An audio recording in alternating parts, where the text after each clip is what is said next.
his mayoralty. The distinction had perhaps been felt too strongly.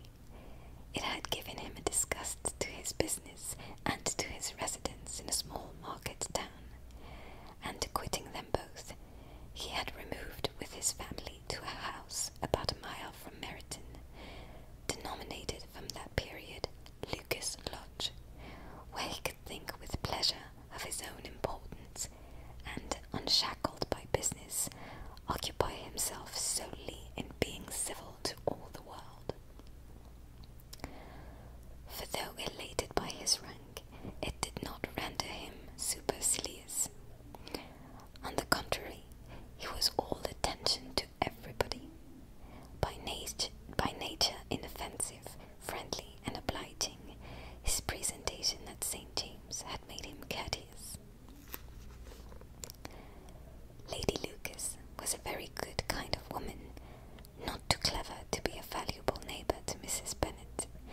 They had several children. The eldest of them all, a sensible, intelligent young woman about 27, was Elizabeth's intimate friend.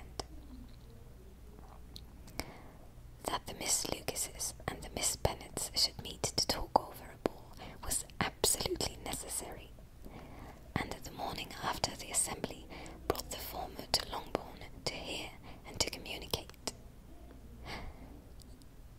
"You began the evening well, Charlotte," said Mrs. Bennet with civil self-command to Miss Lucas. "You were Mr. Bingley's first choice." "Yes, but he seemed to like his second better." "Oh, you mean Jane, I suppose, because he danced with her twice.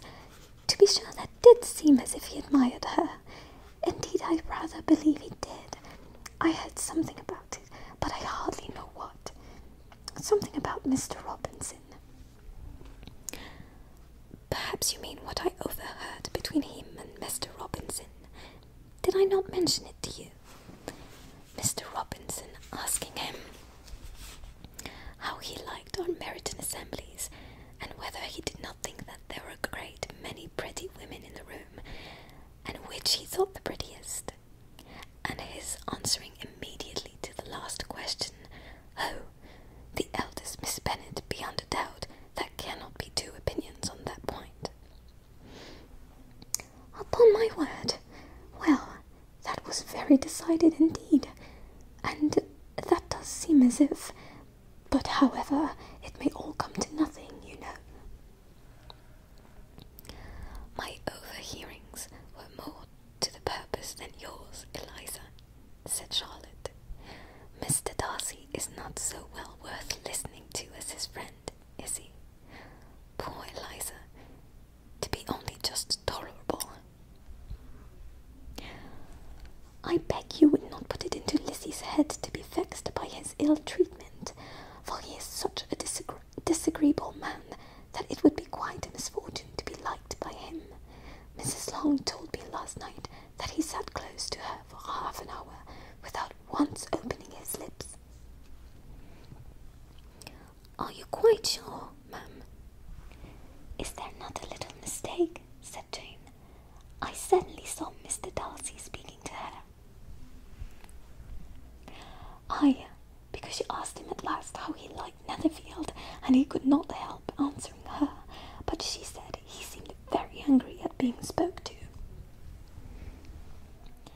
"Miss Bingley told me," said Jane, "that he never speaks much unless among his intimate acquaintance.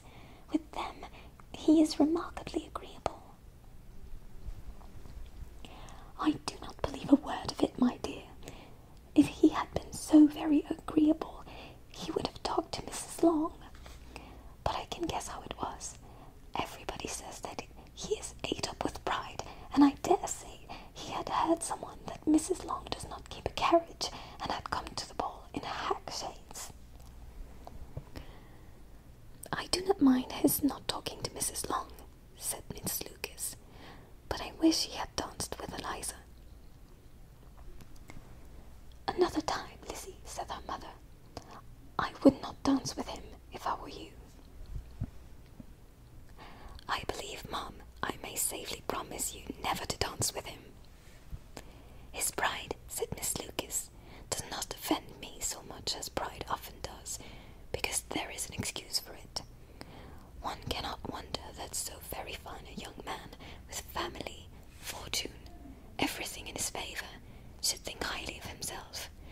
If I may so express it, he has a right to be proud. That is very true, replied Elizabeth, and I could easily forgive his pride if he had not mortified mine. Pride, observed Mary, who piqued herself upon the solidity of her reflections, is a very common failing, I believe. By all that I have ever read, I am convinced that it is very common indeed, that human nature is particularly prone to it, and that there are very few of us who do not cherish a feeling of self-complacency on the score of some quality or other, real or imaginary. Vanity and pride are different things, though the words are often used synonymously. A person may be proud without being vain. Pride relates more to our opinion of ourselves, vanity to what we would have others think of us. If I were as rich as Mr. Darcy, cried a young Lucas who came with his sisters, I should not care how proud I was. I would keep a pack of foxhounds and drink a bottle of wine every day. Then you would drink a great deal more than you ought, said Mrs. Bennet, and if I were to see you at it, I should take away your bottle directly. The boy protested that she should